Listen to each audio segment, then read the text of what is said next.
to Illini Drive here on WPGU 107.1. We are back, ladies and gentlemen. It is the first show of the 2017-2018 academic, athletic year, whatever. Hello to everyone on Urbana Public Television, to all of you watching on this Wednesday night, fourth wall break. Yeah, we're going to do a lot of those this year at least. But we're going to start off the show. Before we talk any Illini, you got to learn who our team is for this upcoming year. I guess I'll start off. I am Orri Benatar. I will be the host of the Monday and Wednesday Illini Drive programs. If you listened to the show last year, I was the host for Tuesday and Thursday team. We got two of those guys returning with me, so that's going to be fun. I am from Columbus, Ohio, a born and bred Ohio State fan, but sort of not anymore. Love my Ohio sports, love my Yankees, and I love my soccer. Let's move it on now. Introduce you to the producer, Will Gerard, who is back on the Monday program. What's up, guys? Will Gerard here, returned to Illini Drive for another year. I'll be producing Monday, Wednesday. I'm a Champaign native, so I'm very familiar with the area. I'm really excited for this year, and I think we have a lot of cool content planned, so just stay tuned, guys. And then we've got our first co-host who was with me last year, my favorite baseball fan, Jake Hasan. What's up, guys? Jake from Chicago. Got bumped up. Oregon, the people around here decided to keep me around for some reason, but happy to be here, happy to get to work. And then we've got our one guy who's a first-time, full-time Illini driver. Tommy, introduce yourself to the community. What's going on, guys? I'm Tommy Polcyn. I'll be a junior here this year. I made some appearances last year, but I catch talking out to different shows. In the past, I've covered baseball and some other stuff, and I'll also be doing columnists this year for basketball, football, and yeah. All right, so that was Jake Hasan and Tommy Polcyn. Next up, we will be introducing, last but not least, definitely not least, the social media queen. She worked with me all of last year. It is none other than Jade Hilton. Hey guys, I'm Jade Hilton. I'm your social media girl. I come all the way from Toronto, Ontario, Canada. So my teams are the Raptors and the Blue Jays, respectively. I'm very excited for my final year here at Illini Drive. Yes, Jade is a senior here, while I believe Jake sophomore, and then Tommy, myself, and Will are all juniors. So at least four of us potentially will be back next year. But yeah, make sure to not just listen to the show. We are going to be posting it online on dailyillini.com. This show, of course, you can watch on YouTube as well as on Urbana Public Television at 9 p.m. Wednesday night. But make sure to follow us on all of our social media platforms. Follow us on Facebook, Illini Drive, of course, at Illini Drive on Twitter. And we are also going to be using Instagram and Snapchat this year, also at Illini Drive, to see some cool pictures. And I'm sure Jade will give us some fun Snapchat filters during most of our shows this year. But obviously, how are we going to start off the show? We got to talk about Illini football. We are back this Saturday. Illinois football is returning. It is Lovie Smith's second season at the helm, as the Illini will be hosting the Ball State Cardinals at Memorial Stadium. Hopefully the weather will be a little bit nicer than it is now. There's some thunderstorms around the central Illinois area, so make sure you be careful with that. But I wanted to kind of start off with a little bit of sort of notes from Lovie's press conference. He had his first press conference for the week before the first game. A couple of big notes that happened in there. Jalen Dunlap and Reggie Corbin have not been practicing, so they might be out. That was a big one right there. We're hearing it. A lot of thunder and lightning here. Kendrick Foster will be starting at running back. Nate Hobbs is good to go, and Mike Dudek is taking his time. But I think the biggest thing to point out is Jalen Dunlap and Reggie Corbin aren't practicing. Tommy, that might be bad for the Illini coming into this Ball State game. I mean, it could be tough, but at the same time, practicing doesn't always mean they won't play. So, I mean, hopefully we'll be able to see them in there. We'll get some reps in. Obviously, you don't want to push them too early in the season because you want to be healthy for Big Ten and all that. So, but yeah, I mean, it's definitely worrying. It's concerning. Yeah, I mean, obviously it's concerning, and when guys don't practice, it raises some eyebrows. But, I mean, like Tommy said, it's the beginning of the season. It's more about just making sure everyone's ready for Big Ten and when the real hard-hitting games show up on the schedule. Yeah, and the thing that's really surprising about this Ball State game is the Illini are in as 7-point favorites. Only 7 points. I mean, you would think that Ball State, people are pointing at this Illinois football schedule. Ball State and Rutgers are kind of the gimme wins. Everyone's expecting them, but you know, last year Illinois beat Murray State 52-3 in the opener. They beat Kent State the year before that after the rain delay Friday night, move it to a Saturday morning. But 7 points against Ball State? I mean, come on. One thing that I thought was pretty interesting, I think I saw earlier, if I do remember reading correctly, is that they're actually ranked 111th overall by the FBS, and we are actually 112th. So they're technically ranked higher than us. So, I mean, obviously, at 7 points, it's not as much you'd like to see with an opponent like that. But I don't know. Hopefully, we get a little bit bigger of a spread than that. I think part of it is that the Illini lost a lot of talent to the pros last year. And so I think it's just more of a lower expectations, especially on defense. But, I mean, still, Ball State, I mean, they're not any special team that, is going to dominate us, even if they do pull out a win against the Illini. So, I mean, I think that spread should be a little bigger, but it's also not horribly shocking.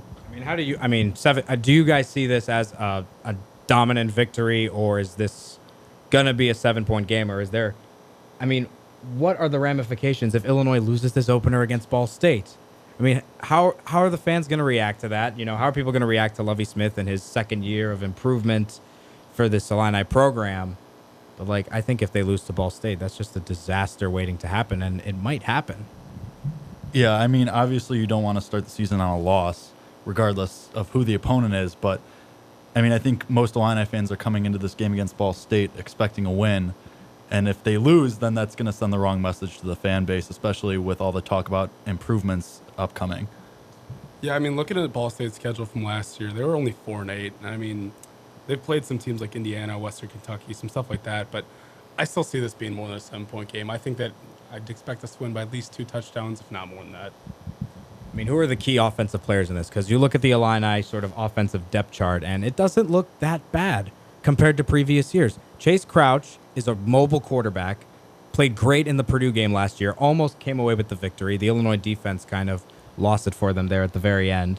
Kendrick Foster is a solid running back there. He kind of took the starting spot away from Keyshawn Vaughn last year. And then receiving core is excellent for the Illini. Malik Turner is a preseason all Big Ten first team.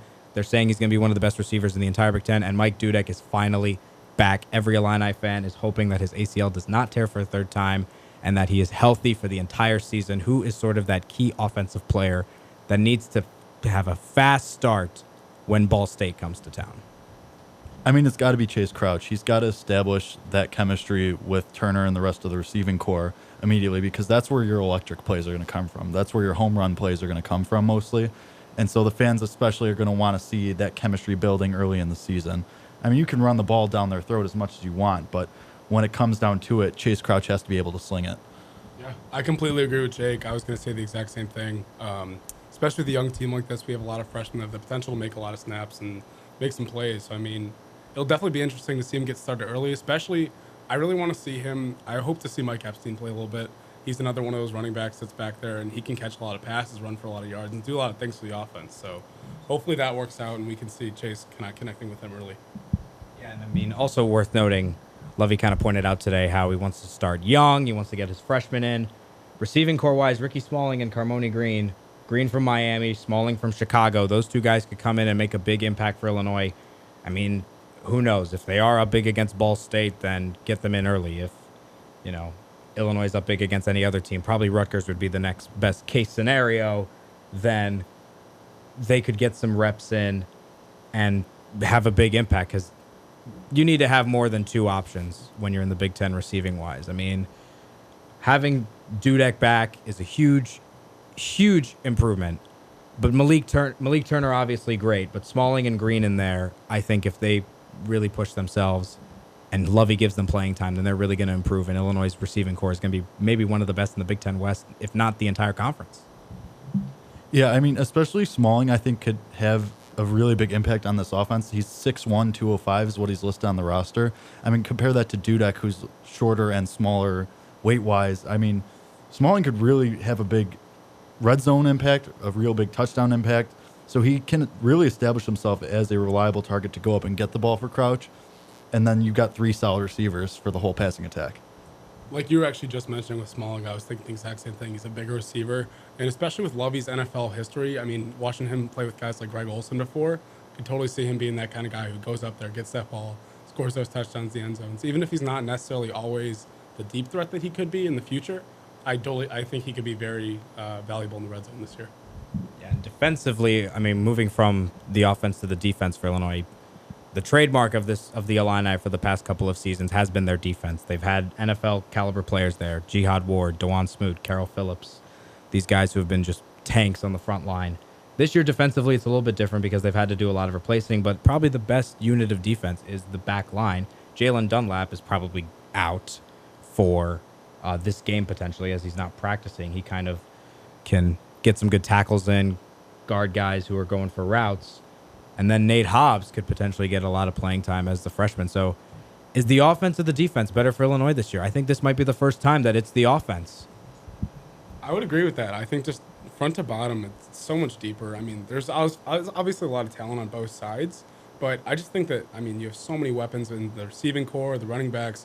Crouch is a solid quarterback. I think they're going to be able to make a lot of noise this year and surprise some people. Yeah. To Tommy's point, I think they're going to surprise me, but I also think that the offense has a little more experience than the defense. I feel like the defense is a lot younger, a lot more freshmen, sophomores on that unit that might have to take some bruises, take some scratches, whereas the offense is kind of, I feel like they're ready to click more often than the defense. You are listening to Illini Drive here on WPGU 1071, brought to you by the Illinois Fighting Illini. For tickets and information on the Illini, visit fightingillini.com or call 1-866-Illini-1, fightingillini.com, or call 1-866-Illini-1 for more ticket information. That feels good to say again. It's been too long. I missed you guys. Getting ready for this show, talking to myself the entire summer. Not really, but I sent some tweets out there, just didn't. We had our Twitter beefs with the entire Daily Illini staff at least twice. I'm surprised that I was able to get a soccer tweet and you guys all sort of jumped on it after the USA Gold Cup win. But now we're back here. We're a little bit more limited than we are on Twitter. Before we take our first break, just a quick thing on the schedule, I guess. Just sort of overlooking it. Ball State, Rutgers, the obvious suspects for wins. Then after that, it's a little bit tricky because Western Kentucky is one of the better teams in the CUSA. South Florida is ranked. They're playing in Tampa on a Friday night, so who knows? There could be muggy and rainy, but they're a good football team. And then the rest of the Big Ten schedule is tough. Wisconsin, you've got Nebraska, you've got Iowa, Minnesota, head coached by PJ Fleck now. Indiana is no slouch. Obviously the Buckeyes, this time at the Shoe.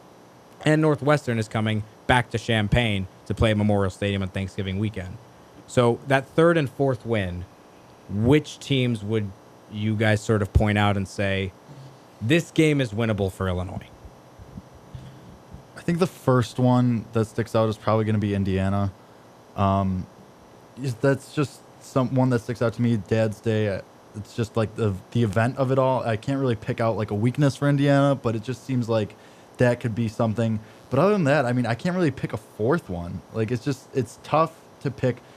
I mean, I guess you could say Iowa because we might be desperate for a win at that point after South Florida and Nebraska. So it might be a good bounce back candidate win. But I mean, this schedule's tough this year. I mean, you got Minnesota and Wisconsin back to back weeks. I mean, it's going to be tough, but I think we're looking at 3 or 4 tops wins. I mean, honestly, Purdue is probably the third most winnable game. But then, Tommy, I think one more home game. And the two that pop out to me are Nebraska and Northwestern, because Northwestern and Champaign, it's anyone's game. It's a rivalry game, Land of Lincoln matchup.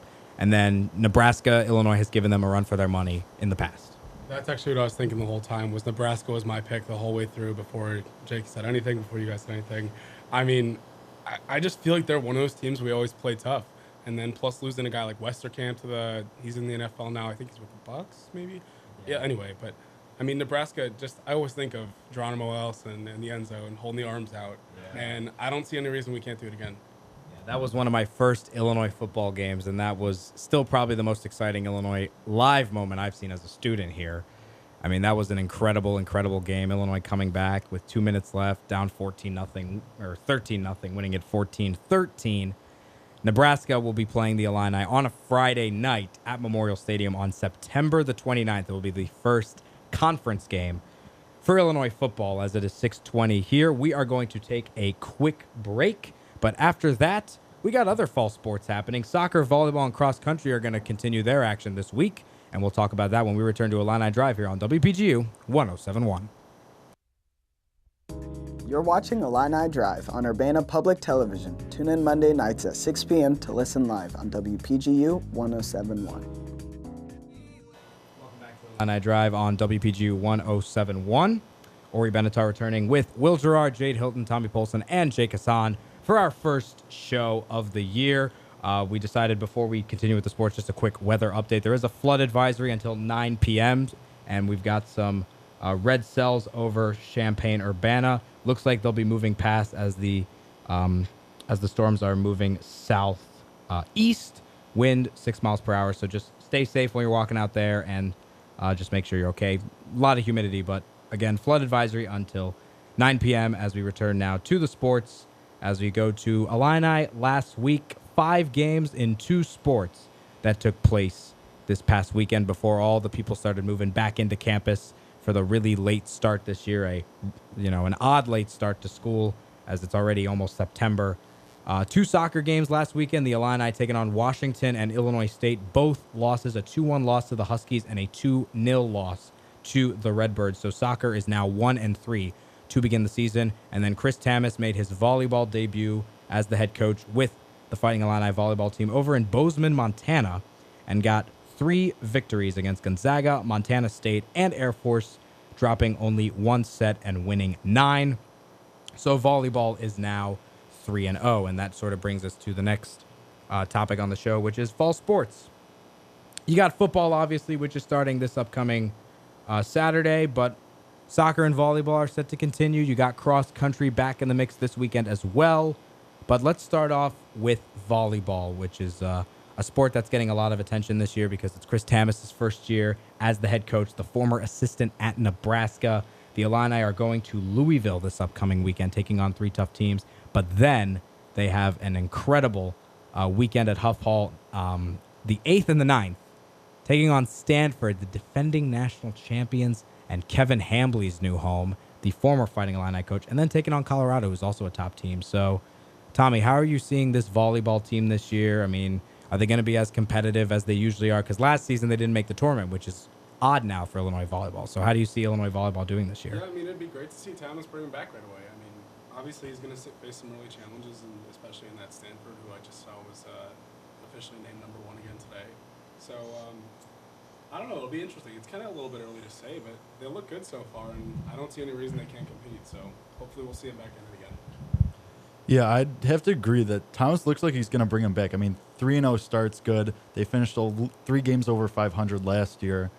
So it's definitely a good start. It's definitely what you want to see. But I think that Stanford matchup's going to be the real test to see how everything goes, see where they stand as of right now. Obviously, it'll still be early, and they'll still have a lot of room to grow. But, I mean, you'd love to see at least a competitive game that's close so that there's something to get excited for with the team. And we mentioned last year a lot how the Big Ten is basically the hardest conference in volleyball, if not maybe the Big 12. But looking at the top 25, I have the preseason rankings in front of me. You got Minnesota, Nebraska, Penn State, Wisconsin, 4 through 7 consecutively. And then, you've got the likes of Michigan and Michigan State. Ohio State is always competitive. So the Big Ten is always a beyond competitive conference, but Illinois is not even ranked. So their chances of making the tournament might be a little bit smaller, even though they've got great talent on their side. Their best players probably being Jordan Poulter, Ali Bastianelli, Brandy Donnelly, and Jacqueline Quaid. So is there any way that the Illini can sort of get themselves back into the top 25 in these volleyball rankings? And when would that be, really? Because, I mean, Stanford and Colorado, who knows if they're going to beat them? Those are 2 of the best teams in the country.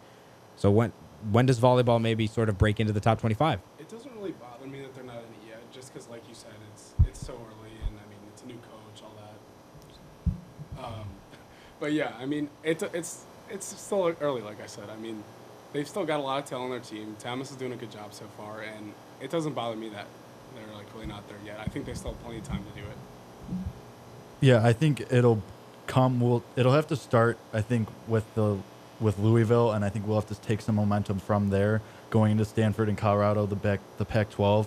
And then depending on how they do against the Pac-12, I think that's going to be a real big statement series, if you will, against those 2 teams. Because if you can't beat 2 of the top teams in the country, then you don't deserve to be among the best. So it starts with making a statement against those 2 teams.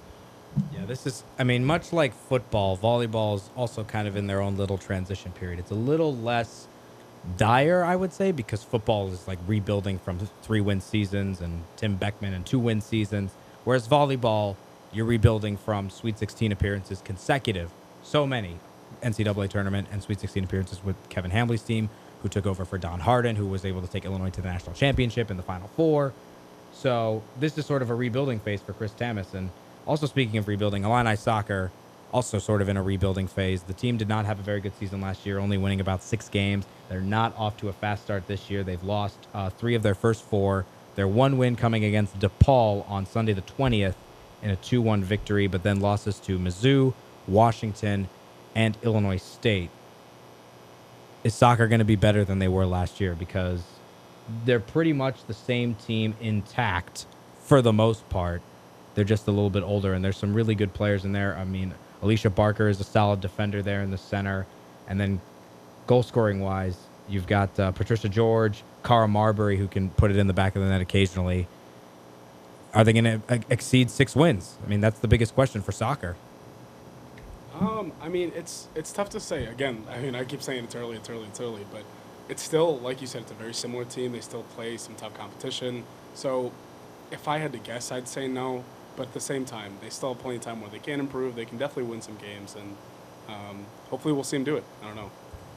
Yeah, I mean, I think that just by law of averages, really, like, they'll be a little bit better. I mean, they went on a couple streaks last year that were more than 5-game losing streaks. I mean, even if you sprinkle a couple wins in there, you know, break up losing streaks like that, you know, instead of 5 games, 3 or 2 or no losing streaks, you know, something like that. If just through that they could exceed 6 wins. I mean, they were 6-11-2 last year. You improve on a couple of those games from last year, especially the close ones, those 1-0 games or those 2 draws. You get a couple wins just through that. So, I mean, it helps. Same team, plus they got more chemistry coming into the year. They still know each other. They still have that identity. Yeah, I mean, the biggest thing that I've seen with Illini soccer last season and also this season for the most part, since the loss of Janelle Flaws, there hasn't been a clinical goal scorer. I mean, Patricia George and Cara Marbury are still sort of getting there, but they're not the same player that Janelle Flaws was, and I don't know if ever will be. So having a prime goal scorer, someone who can reliably put the ball in the back of the net when she has space in front of goal, that's something that Illinois needs, because looking at the goals so far for this year that the Illini have scored in games, they've been scrappy. Corner, you know, a lot of people in the box, and then just a couple deflections, keepers out or something. I mean, the last goal they scored, Alicia Barker with the flipped throw-in, which has been a staple for Janet Rayfield teams over the last couple of years. It's practically like kicking a corner, and they almost use that as if it's a set piece, which it basically is. You know, nice flip throw in, comes on to the head of Ariana Veland, I believe. I might not be correct in that, but it definitely was a header in, but the goalie just came out. So the thing with the Illini soccer team, you got to score to win games, but you got to score good goals also. You can't just rely on scrappy play. You can't just rely on the keeper just coming out and blindly just trying to grab the ball. So that's, I think, the biggest room for improvement for the Illini. They just need to be clinical in front of goal, because defensively they're pretty good. I mean, giving up 2 goals a game, 3 against Missouri was a fluke. But they give up maybe 2 a game, which is, you'd think is bad for soccer, because a lot of people are like, oh, no one ever scores in soccer, which is not really the case. I have to defend my sport. Tommy, you'll get used to this. Don't worry. The 2 of them got used to it. We're talking soccer at least every show in some capacity. Jake is laughing, but no, we're doing it. Not as much as I would like to, but it's going to get mentioned. But 2 goals a game is not that bad for a defense. Fair enough. I mean, I'm a big hockey guy, so I get where you're coming from, and I see it. Whereas Jake is used to 16 runs from the Cubs, or, you know, a lot of homers, Stanton hitting 50. Okay, first of all, Giancarlo Stanton's a freak, and there's no other player like him, but we'll get to that when we get to that. Soccer-wise, I mean, it's like any team. If you're a scrappy team, you still need someone to step up and be the rock of that team, and to be someone you can look to in crunch time or when you need a spark. So, I mean, I think they just need that. It's only 4 games in. If they can nominate someone to be the leader, then rally around that person when it comes down to crunch time, you'll get a couple extra wins out of that just by gelling together. And going with that, too, I mean, kind of be able to tie my hockey into your soccer, it kind of makes me think of, like, how the Hawks were last year in the playoffs. I mean, they went Nashville, they got swept, They got swept by swept, Nashville. yes, You're not exactly. going to forget that. It's hard for me. I was reminded. It's tough to trust me. talk about, but basically what I was kind of thinking there is, I mean, getting started with those scrappy goals is always nice because it's something that you can fight through. You can get some goals. But I mean, a team like that, like they rely so hard on a guy like Patrick Kane to score some goals, come in there, be finesse. But like having that extra necessarily finesse guy who can finish those goals is always huge. Yeah. And if soccer can pull that through, that'd be great. Do you think having a player like Janelle Flaws, how the team kind of relied on her to score, do you think that's why they're having trouble scoring now? Probably. I mean, you would love to have someone that you can just rely on to put the ball in the back of the net. I mean, look at Barcelona, Real Madrid. They have Messi and Ronaldo. Sure, they're the two best players in the world, but they have other players to rely on. You at least want one person on your team up front that you know if they have space, they can make a run, they can create space for themselves, that they can just finish it easy in the back of the net. Now, another thing that we see a lot in Illini strikers is a lack of composure, because there's not a lot of finishes in the low corners. It's always, 100% shots. Just go for the Rockets. I'm guilty of that too when I played soccer in high school sometimes, but it's not all about finishing with the hard finish. You need to have composure in front of the box. It's okay to try and pass it in the corner if you catch the keeper off guard. But yeah, losing Janelle Flaws from 2 years ago, Illinois needs to try and George or Marbury needs to try and just develop into a very, very reliable striker, because if Illinois continues to have games where they just score one goal or no goals for the most part, they're not going to pick up wins, and they're not going to even compete in the Big Ten tournament for the most part. So it's interesting to see. We'll see how soccer continues their season, but you mentioned the rock of a soccer team, and the rock of the men's cross-country team, Dylan LaFond, is not returning. And men's cross country begins this weekend along with the women. Now, men's cross country got to the national championships for the first time in over a quarter century. They finished 23rd in the NCAA. The women finished 14th in the region. So cross country is going to be looking to potentially improve upon their season for next year. I mean, cross country, honestly, one of the most underrated sports at U of I. It doesn't get a lot of love, but, we'll give it some love here. So do you think cross country maybe better than 23rd in the NCAA? At least the men. I mean, like you mentioned, LaFond not coming back hurts, but this is still a very talented team. Like you said, they reached highs that they had never experienced last year, so it helps that they have that experience. They could build off it together. I mean, you imagine that those guys are still saying, we don't, Dylan was awesome, but we don't necessarily need just him. This doesn't set us back all the way. We can still rally around each other. We still have that talent to make it however far. I mean, how far that is, we don't know yet, but I mean, you have to imagine that they still have the talent to make a pretty deep run. I think they have a lot of older guys on the team, and I think looking up to Dylan LaFond, I feel like they're going to do well this year. I mean, I was on the track this morning and saw them running around me. Not that Got your steps in. Yeah. How many steps you get in?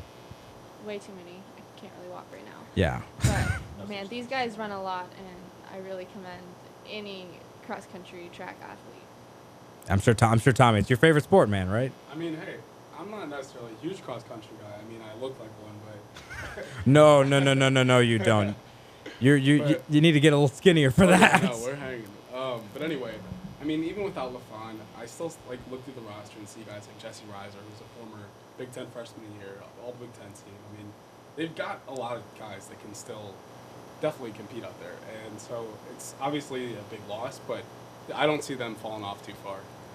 All right. Well, that's pretty much our big Illini fall sports preview that we're doing on this first show. When we come back, Jade will give us her first score update of the year. She's looking forward to that. And then we'll introduce a brand new Monday exclusive segment that's sort of going to be our pro talk, non-Illini talk for the Monday shows when we return to Illini Drive here on WPGU 1071. You're watching Illini Drive on Urbana Public Television. Tune in Monday nights at 6 p.m. to listen live on WPGU 1071. 6:42 here in Champaign, Illinois on this Monday, August the 28th, welcoming you back to Illini Drive on WPGU 1071. Orri Benatar returning with Will Gerard, Tommy Polcyn, Jake Hasan, and Jade Hilton. UPTV, you're watching us. We are back. Hope you're enjoying so far, and make sure you get used to the crazy people that we are. It's going to get crazier. Don't worry. We're a little nervous for this first show. We're also a little rusty, guarantee. But we're going to start off with something that's always a joy to listen to, which is Jade Hilton's score update. So, Jade, take it away. Thank you, Orri. In baseball, the Chicago Cubs fell to the Philadelphia Phillies 6-3 yesterday. They begin their series against the Pittsburgh Pirates tonight at 7 p.m. And the Chicago White Sox defeated the Detroit Tigers 7-1, winning the series. They play the Minnesota Twins tomorrow at 7 p.m. And my favorite, in tennis, with the U.S. Open play, American Sam Querrey won his first-round match today. Jack Sock currently trails 2-0 in his match. And on the women's side, Venus Williams and Sloane Stephens both won their matches today. Thank you, Jade. Before we return to Jade, actually, we're going to just first introduce a brand new segment that we're going to do. This was Jake Hasan's idea. It was a great idea.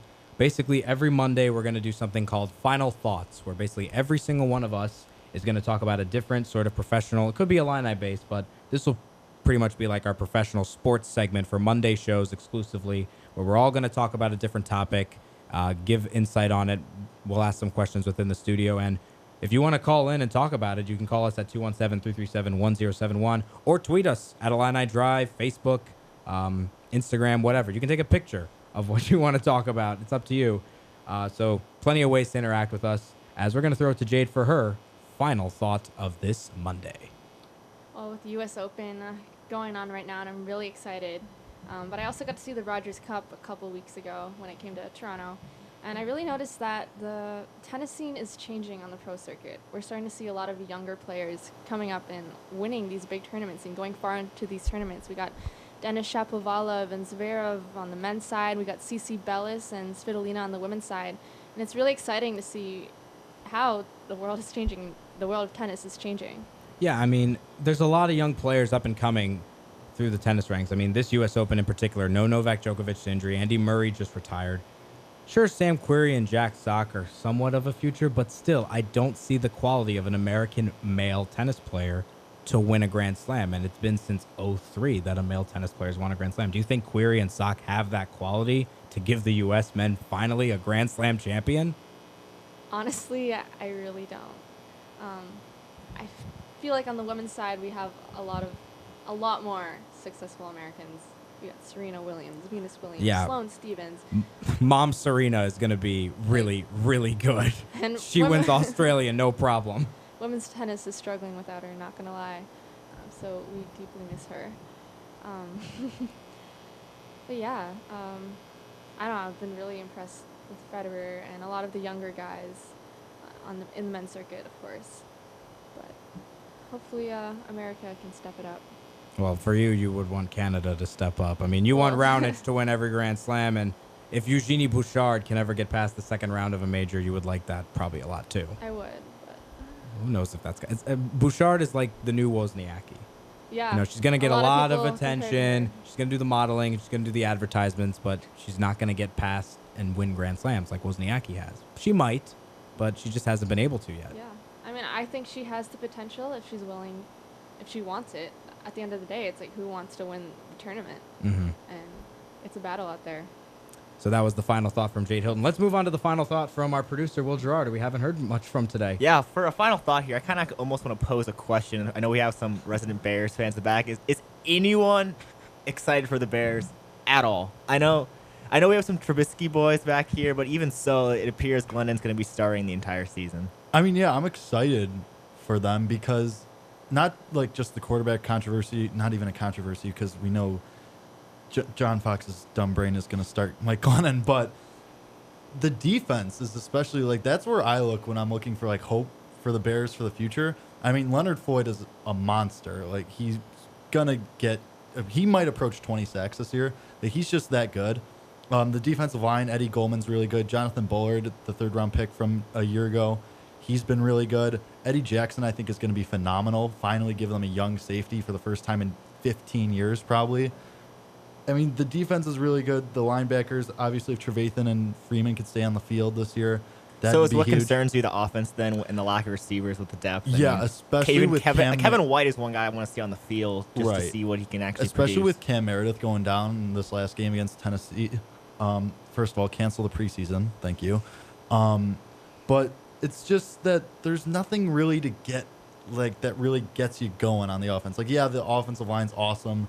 Jordan Howard's going to be a beast again this year, but you know, you want to see. I mean, we kind of talked about with the Illini. You can run it down an opponent's throat as much as you want, but what gets the people going is the home run plays, the big throws down the field. And the Bears don't have any receivers for that. And Glennon's got a noodle arm, so he can't push it farther than 20 yards, I think, down the field. So, I mean, if Kevin White could stay healthy, maybe he's that guy. Adam Shaheen, he could be that guy. He could definitely be electric. But also, I mean, we got to get solid quarterback play first, so that it all starts there.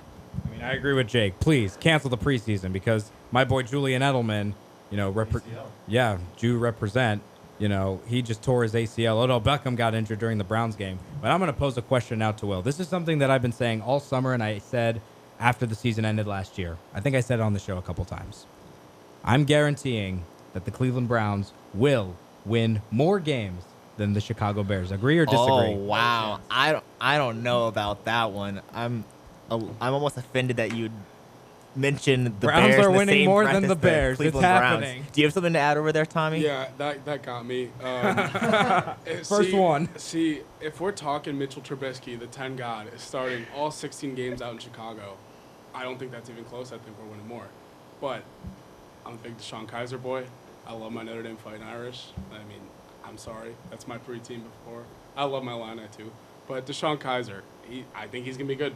I think that they've got some weapons out there, and since he's starting all 16, I'm going to give it to you. I think you won it.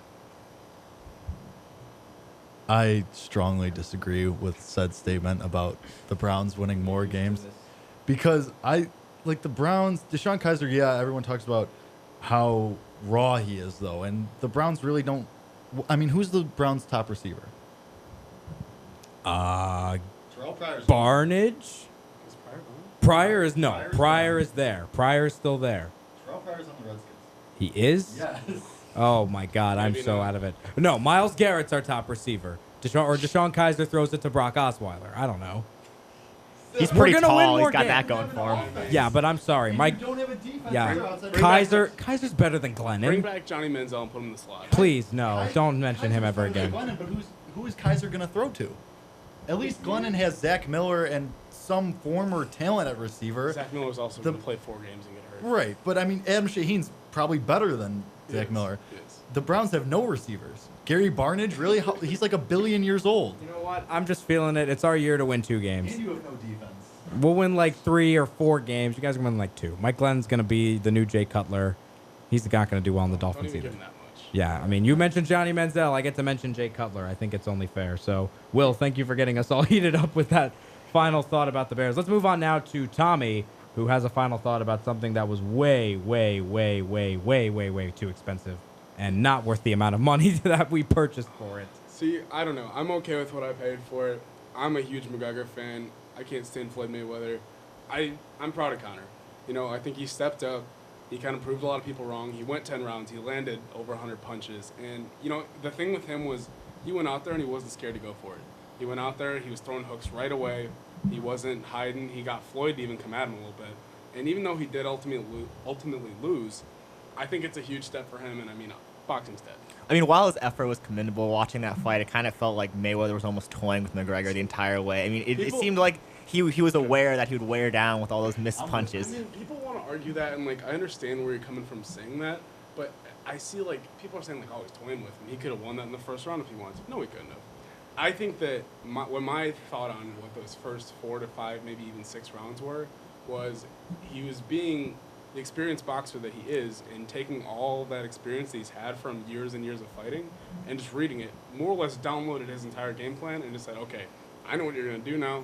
I'm going to win it. I mean, as like an uneducated boxing observer, it also seemed that like Mayweather didn't even really press McGregor until the later rounds. He never does that. And it also, I mean, that's kind of plays That's a into typical his game plan, but also in Yeah. terms of like those rabid punches that McGregor was throwing, just that Oh. also kind of rubbed you the He- wrong he way. had He all obviously those knew it was instincts. outside of the rules and that they wanted to like The thing is, DQ him for I it. don't even think it's that. I think it's just his DNA. It's so into his head. Like, Right. okay, I hit him once. I'm gonna hammer punch him. He's done. He's done. He's done. I'm with Tommy. I think that's instinct. That's ingrained in him. For UFC, I mean, you do that nonstop. I think something like as long as he wasn't going for a takedown, I think it's Right, forgivable. exactly. And I mean, I think Floyd was kind of rattled the first 3-4 rounds. He looked uncomfortable. I mean, McGregor was in really good shape. He's definitely had size on Mayweather. Oh yeah, He but looks I big. because I think McGregor didn't come at it like, I'm going to go out there and straight up do a boxing style. I think he came out with a little MMA style of fighting, and I think that rattled Floyd. I think Floyd expected him to be so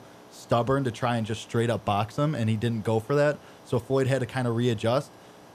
Obviously, Floyd won in the end, but I think McGregor easily had the first 3 rounds, maybe even the 4th and 5th. And For what it's worth, it was much more entertaining than the Pacquiao fight. yes, I think it was worth the $100. My only big question with it going forward is, do you think that he's going to stay in boxing for another fight, or is he going right back to UFC? I don't think he really has anything to gain from staying in boxing. No, really, boxing's because if he dead. beats someone else, there's no one else with that same star Yeah. power Cocaine and necessarily. $100 million. True, but to be real here, the real winners He of is, that yeah. fight night were Showtime pay-per-view, because all the people who bought from UFC TV and their streaming didn't work because their servers have only handled maybe a couple hundred, no, not even 100,000, a couple thousand people watching at one time, and then everyone had to spend an extra $100 to watch it on Showtime. So it was a spectacle, better than Pacquiao Mayweather for sure, which was a bad birthday present. My dad paid for half of that, and I paid half, and it was a waste of money, and I'm not buying a fight Wow, ever again. worst birthday ever. No, not worst birthday ever, but it was, my dad agrees with me that, he's never buying a fight again. He bought Tyson fights when he would knock guys out in less than a minute, and he's like, no, it's not happening. Not $100. So let's move on to Jake's final thought, which you can guess it's going to be about baseball, obviously. Yeah, so I have 2 points. One is smaller. First of all, everyone needs to take a look at what's happening in Philadelphia right now. The rookie first baseman, Rhys Hoskins, he's hit 11 home runs in 18 games. Tied for the most home runs all time by a player through 29 career games. He's played 18. It's insane what he's doing. I mean, it's great for Philadelphia because their franchise has been dead since 2008, 2011, that prime of their franchise. And then they started this whole rebuild. Their prospects have not been panning out. They've had top farm systems that have just cratered because their prospects either get hurt or they just do poorly. So this is something to build on for Philadelphia. Also, Rhys Hoskins, first player to start a triple play and homer in a game since April 26, 1949. Yeah, I follow a really specific stats page. My second point is about Giancarlo Stanton down in Miami. Just hit his 50th home run the other day. He's hitting 296. He's been on a crazy pace the last month plus. Just to all the people that are saying that if he hits a 62, he's got the all-time record. The door, you know where it is. Shut it behind you. The record is 74. Bonds hit 73 in 2001. That's the record. Steroids, no steroids. You can't teach how to see a ball, how to make that impact with a round bat and a round ball to get it to go out of the stadium. No matter how far you can hit it, you still have to make that contact. Barry Bonds has the record. Stan might get it one day. We all knew he was capable of hitting this many home runs and more. I think he's going to hit 60 this year. I mean, he's got 50. It's not even September. I mean, it's incredible what he's doing. He's just staying healthy finally, and I think it's awesome for Giancarlo Stanton, even though I think he gets traded at some point this offseason. I guess my one question for you then, before we move on towards my final thought and then closing the show, and also Will's got a little plug that he's got to give. When do the Phillies or the Marlins finally break through into the NL East? Because let's face it, Stanton and Hoskins are all going to be playing in the time of Bryce Harper, and if the Mets ever have anyone that isn't injured, they'll have some decent talent. And Atlanta is getting a little bit better. So when did the Marlins and the Phillies finally break into the NL East at the top of that division? If not for the tragic death of Jose Fernandez, I think the Marlins would be in contention right now. They have a great core of position players with Christian Yelich, Marcell Ozuna, and Stanton make a star-studded outfield on their own. D. Gordon is still an all-star caliber player. They have an all-star catcher behind the ditch and JT Realmuto. If they had their ace, they'd be in it now. The Phillies are going to be longer. Hoskins is their first really good prospect that's panning out since Aaron Nola a couple years ago. The Phillies need a few more pieces. They need a bullpen. But it's going to be, for the Marlins, I'll say 2 years because I think the Nationals lose Harper. And so I think they're going to fall back. And I think the NL East is going to become a more mediocre division, kind of like what the NL Central is this year. The Phillies, I'll say they're still another 5-6 years away.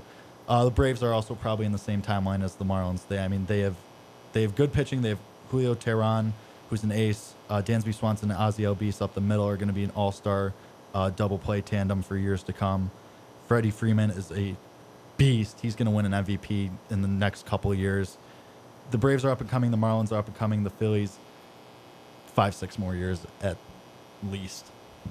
Always good baseball analysis from Jake Hasan. As move on to my final thought, I'll always be the one to end it off on this Monday. I'm not talking about soccer, so you guys are probably thinking, oh yeah, darn, exactly. But I'm going to move on to the NBA because let's face it, we spent more time tweeting about the NBA offseason than we did about the finals.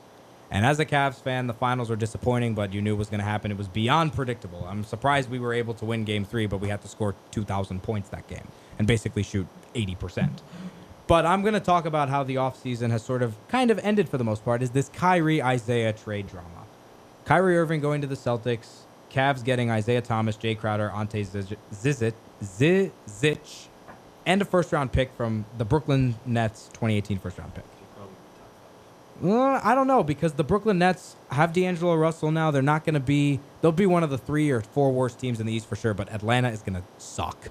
The Knicks are also going to be terrible because Hoodie Melo is not playing. So Carmelo Anthony is old. Kristaps Porzingis is probably going to try and get a trade during the trade deadline. But I think personally that the Cavs won this trade. If this trade goes through, because if Isaiah's hip is not as healthy as the Cavs doctors want it to be, then they might void the trade, which would just be insane. It would just make this NBA offseason better than the past 3 regular seasons combined. But I still think the Cavs won this trade. Sure, Kyrie Irving hasn't hit his prime, and he's going to be one of the best point guards in NBA history. But Isaiah Thomas is 30. That's about his prime. He's a 30-plus point per game scorer, represents the under 6-foot club in the NBA, which I love. Jay Crowder is a forward that the Cavs needed that can get 12 points a game off the bench, but he plays defense off the bench. Whereas the Cavs last season had just spot-up shooters. They were depending on Korver and Fry and Shumpert, who's awful, to try and hit threes during the finals and the playoffs.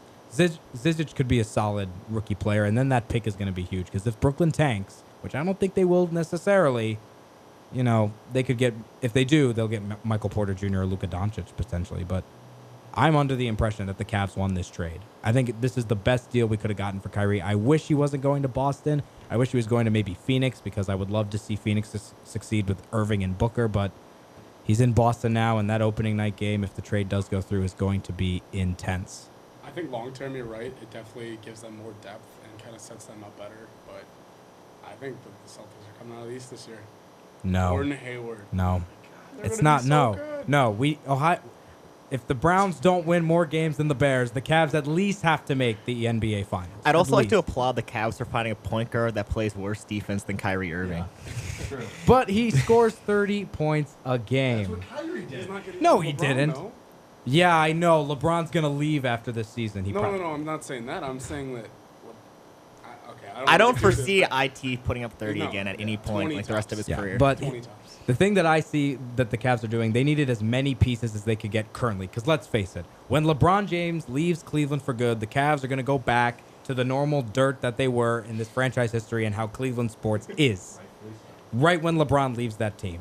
So they can't depend on Isaiah Thomas to build a franchise. They're going to hope that Brooklyn sucks so they can get Porter or Doncic as their potential franchise centerpiece, or they'll try and trade Isaiah for someone else like Booker or something. Jake raising his hand. We got to go soon, though. Is it stupid to say that both teams won this? Is that dumb? No. Both teams did win this, but I think the Cavs won it a little bit more because they got more pieces to help them for this current year. Long term, I think Boston won the trade because Kyrie is going to be a great player with Hayward up there. But come on, Boston's starting lineup, I still think is not as good as Cleveland's. Well, I feel like Boston didn't really lose anything because you get to replace IT with Kyrie, which is arguably an upgrade. Because even the minimal defensive upgrade, you get that. Jaylen Brown's gonna be a better Jay Crowder. They also have Jason Tatum, who is then gonna be the Jaylen Brown that was last year, and then for the Cavs, they get the future safety net for when LeBron leaves, because it's gonna happen. He's going to LA. I'm sorry, Orri, but they get that Brooklyn pick because if Brooklyn's probably gonna tank and they're probably gonna be bad no matter what.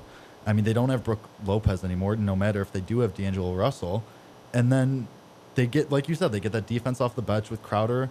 They get Zizic, who's going to be a decent player, if not better player down the road. So the Cavs get the now and they get the later, and the Celtics, the same thing. It's the same thing all around.